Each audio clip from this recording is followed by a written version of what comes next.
He is fearsome and haunted, a man burdened by terrible remorse and by a terrible talent for killing. He is William Money. He's played by Clint Eastwood in a new movie called Unforgiven. All right, I'm coming out. This is the story of how that movie came into being, of the mood in which it was created, a dark tale made in a light spirit. Here I come, Miss Scarlett.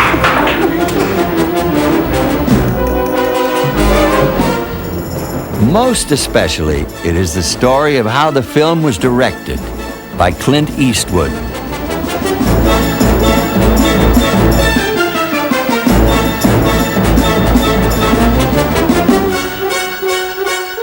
We'll print both the last two, huh?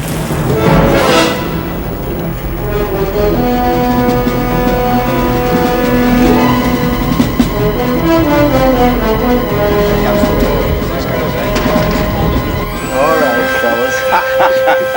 Somebody put a hamburger in my bed. Well,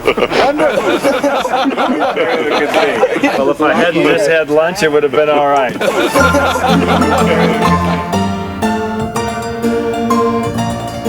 The cast and crew of Unforgiven gather for their company photo on the main street of Big Whiskey. It is supposed to be located in Wyoming in 1881. Actually, they're on a remote section of ranch land in Alberta, Canada, and the time is October 1991. Signs proclaim an ironclad local ordinance. The movie makers, obeying another firm rule, come to work via horsepower. To maintain historic atmosphere, no motor vehicles were allowed on the set. The shooting schedule was 52 days, all of them on location. The director relished the isolation. It added to the authenticity he wanted. But part of the appeal of a Western is you get on location. The air is fabulous, like it is right here. You're not near, we purposely picked a place that is at 360 degrees and no civilization around. And you do, if you set out here, if you didn't go back into town in the evenings, you'd eventually think, hey, this is the world for me. So for a brief moment, you were in another era, another time. The town planner was production designer Henry Bumstead, 60 years in the movies, twice an Oscar winner. The first trip up here, I came with Clint, and we flew up from Los Angeles and got in this helicopter, and we flew all around, and as we were over in this area, we saw these peaks and this hill, not knowing whether we could build it here or not, but Clint liked it. So many good angles. And away we went. The town was built from scratch in 32 days, the fastest Bumstead ever created a major set. William Money takes up his gun. Reformed outlaw, widower, and father, he's mired in hopeless poverty. With children to support, he feels he must return one last time to the wicked ways of his past.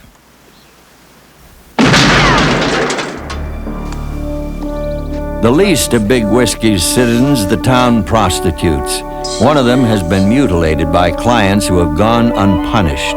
They offer a reward to anyone who will avenge her. Morgan Freeman plays Ned Logan, Money's old friend and criminal colleague. The Schofield Kid, aspiring gunfighter, is played by James Woolvett. Richard Harris plays English Bob, gunman without a conscience, also drawn to Big Whiskey by the reward. W.W. Beauchamp, Saul Rubinek, a journalist more interested in Western myth than Western reality. The antagonist, Gene Hackman's sly and sadistic sheriff, Little Bill Daggett. I do not like assassins. And then this thing here will come right up here, boom, fire, and then drop the gun and... As a director, Eastwood tries to create the atmosphere that he responds to when he's the actor, workmanlike and low-key. Hit this thing on your ears. Okay. He says very little to you, which I appreciate, because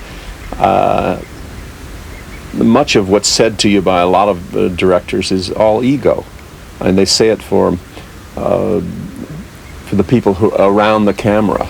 Eastwood was drawn to David Peoples' script by its arresting mixture of moods and motives. His mood on set never swings. It's all calm confidence and far from his tough screen image. You'll never see a bullhorn on an Eastwood set. He takes the work seriously, but not himself. Shoot, cut, print. Send to the lab, shelve it. Yeah, so let's see what you do there, Richard. Jack? Jack? Yeah, oh, that's perfect, just like that. There was a scene the other day, in fact, that wasn't working for me at all. In the barber shop. Wasn't working for me at all. We tried this way, that way. It wasn't really working. I couldn't put my finger on it, but he did. He said, it's that line. He's in the wrong place. And it breaks up the rhythm of what you're doing, what you're trying to achieve. So let's try it without that. And we tried it without that, and it went like a symphony. Let's go shop. I think a cup of tea. Sometimes problems aren't so easily solved, but a director's job is to keep himself and everyone else moving. Hello, Bob. There are moments you walk on a set when standing there and waiting for you to make some decision, and you haven't got the foggiest idea in your mind. You're kind of sitting there going, let me see now, how did I think of this a month ago? And then, but you have to. There's a switch you throw, and you say, okay, now we'll do something. Because he's an actor, Eastwood trusts actors to help him out in tight spots. Sometimes I'll let the actors play a little bit. I say, why don't you guys just walk around and talk about it? And then you just walk around and you'll see it. And they'll instinctively do something interesting. Let's wander through it. Stand by, please. And pretty soon it sort of unravels itself, because that's exactly what it is. It's a bunch of the things, and you sort of unravel it all, and there it is, all straight strands, and it's together. Yeah. There's the key. All you gotta do is shoot me. And you and Bob can just ride on out of here free as birds. They've been jailed for violating the firearms ordinance, and Sheriff Daggett shows his true, complicated colors. Is it loaded? Wouldn't do you much good if it wasn't. First you got to cock it.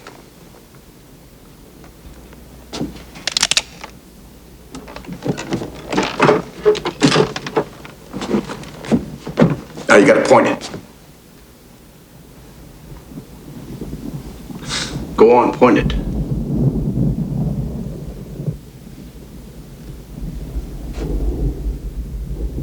Now all you gotta do is pull the trigger, mister.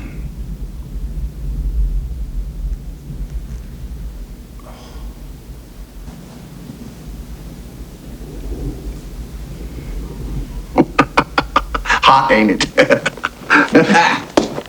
Eastwood chooses his crew as carefully as he does his actors. Most of the key people working here have been with him through many years and many pictures. If you cast the crew well, it makes the picture take care of itself better. Communication between Eastwood and his veterans is almost instinctive. Nice job. Cinematographer Jack Green and his crew often anticipate his needs. Nice. Or you can say, I'd like a shot that dramatically gives me this effect. I want to show this to Clint. Clint? And then the camera department will go, well, gee, what about this or what about that? And all of a sudden they're making suggestions that are right in line with what you're thinking about. 75 complimentary. The first picture I worked on with Clint was Play Misty for me. 14 pictures as a camera operator and 7 as a director of photography. I started with El Paso in the late 70s. That was about 15 features ago. I started with him in '81 with a director of photography named Bruce Surtees on Honky Tonk Man. When they made Coogan's Bluff, I think it was about 1970, somewhere in there. Oh, probably about 19 years. There's one chap here who's worked for 35 years, since Rawhide with him. I've done about 29, 30 shows with Clint. It's a platoon and you're just a platoon leader with a backpack on your back, the same as everyone else. And And you get to just point the direction we go, whether it's east or west. When you head west, you head into horse country. The animals also have to be carefully cast. That's the job of the head wrangler, John Scott. Clint's horse, we had to find a certain look of the horse, and we kind of wound up sort of a flea-bitten gray type horse. And as I say, going back to the early days, they weren't finely bred, good-headed horses. They sort of were kind of a hammerhead and a long head on them, kind of a bump in their forehead and a sort of a Roman nose. So we had to strive to find a horse that's gentle, got a certain look to him, a bit of a character look, and not a fancy-looking horse. Okay, Rocket, let's go. Put all the elements together, treat them hospitably, and the result is... Happy trails again until we meet again. Happy trails to you. My horse, I like Kingdom for a horse. Just sing a song and bring the sunny way. In this kingdom, the horse must learn to throw the king on cue. Until we meet again.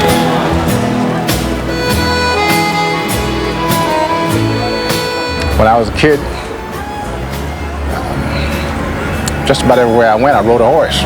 Of course, I didn't have a horse, but I certainly rode one, you know. I found us no tonguing. No tonguing.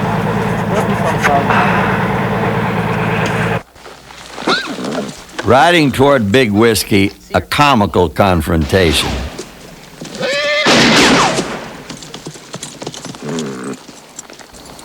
All right, how far can you see? Far enough. We ain't going to Wyoming to shoot canteens. Damn it, how far? 100 yards? More. Can you see that scrub oak yonder? Who's blind, Will? I ain't blind. Now hold on. Horses won't stand still for dialogue scenes. Movie magic is often rough and homely. Unforgiven is the 36th starring role for Eastwood. It's also his 15th movie as a director. No one has more often done both jobs simultaneously. He's rehearsing Will Money's first brutal confrontation with Sheriff Daggett. The staging, the action, and the emotions are complicated.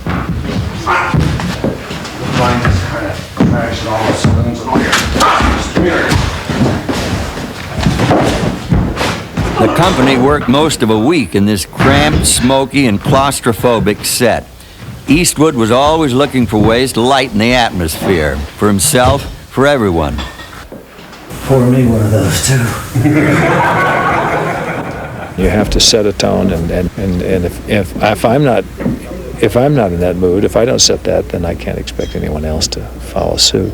Doubling as actor and director requires constant shifts in perspective under pressure. Well, we were going to have, I was going to go with it. We were going to do a side shot from with Saul's boots almost following along, and that view over there, almost his point of view right here. Unforgiven is a film in which violence erupts suddenly, briefly, and very intensely, but it's never random. It has its own fatal logic. Let the man out, WW. He's desiring to leave the hospitality of Big Whiskey behind him. Yeah, I swore I would never be involved in a picture with this much violence in it. But the more I read it, and the more I came to understand the purpose of the film, the more fascinated I became. No.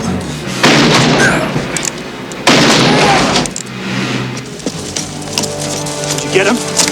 Yeah. This movie is not casual about violence. It is shown as an awful business. It don't seem real. I ain't gonna never breathe again, ever. How he's dead. It's a hell of a thing, killing a man. You take away all he's got, and always ever gonna have. Yeah. This is the movie's central point. Murder is always seen as a hugely consequential act. William Money has many demons to carry about some of the things he's done in the past. These demons that he has to live with are very important because it shows he has a conscience. There's usually not much conscience shown in some westerns. I mean, the hero is usually a fellow who's free of any kind of regrets about his past. Hurt and hallucinating from the sheriff's beating, Will is assailed and terrified by guilty visions. I seen the angel of death. I seen the Reverend Dad. He's got snake eyes. Oh, Will. Who's got snake eyes? It's the angel of death. Oh, Dad. Oh, Dad. I'm scared of dying. Easy, partner. Easy. You won't. No, don't tell nobody. Don't tell my kids. None of the things I done. You hear me? All right, Will. I've always thought of myself as a character actor. I've never thought of myself as a leading man, though I guess at one time I was considered one. I mean, I went through the whole deal of being one of the young guys bopping around town on television series back in the 50s and 60s, but I never considered myself that. I always tried to be a character actor even then. It was this controversial role as Dirty Harry Callahan that made the star a superstar.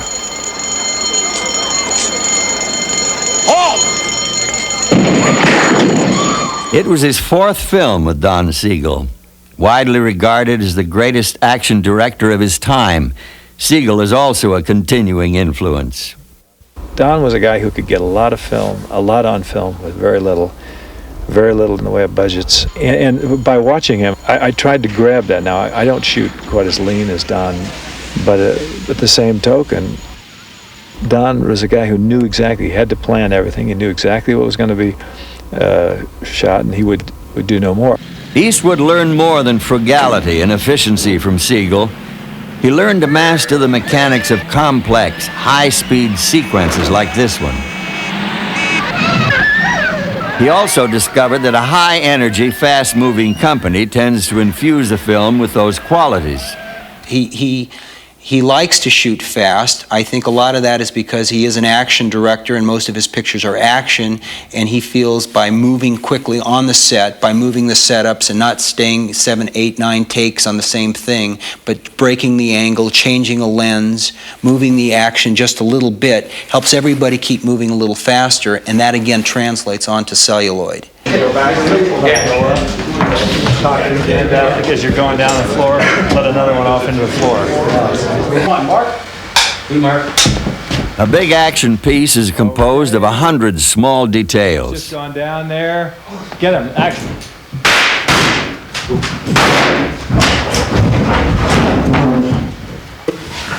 One of those details. Actor Ron White is ready for a shot, and a shot. A squib, a small explosive charge, is placed behind a bag of artificial blood. It's right here. That's one of them. And the other here is right here.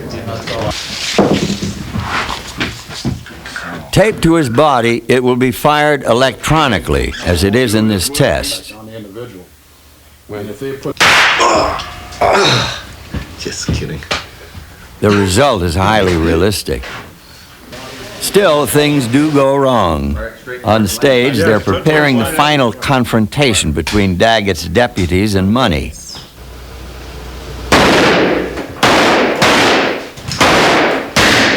But the blank cartridges fail.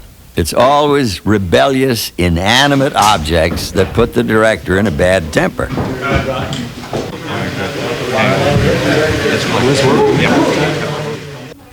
New, stronger loads are tried. You rolling? Action. Okay.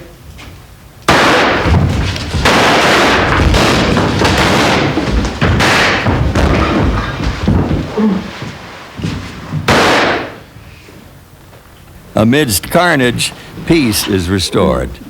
Take that.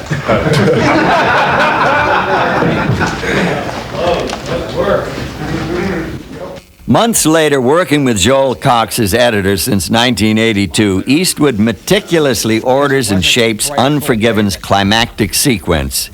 He says he loves editing more than any other aspect of filmmaking. I guess the best thing is when you put it all together and it works. At least in your mind, it works. And you go, okay, this is the way I envisioned it, and this is the way it came out.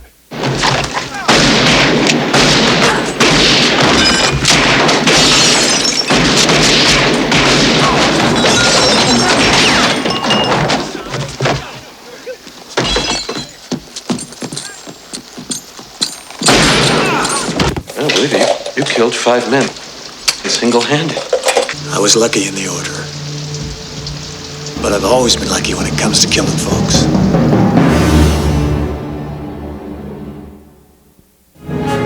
Unforgiven's imagery echoes that of the classic westerns, but the conflicts it explores in Will Money Lives resonate to darker, more modern themes. I'll see you in hell, William.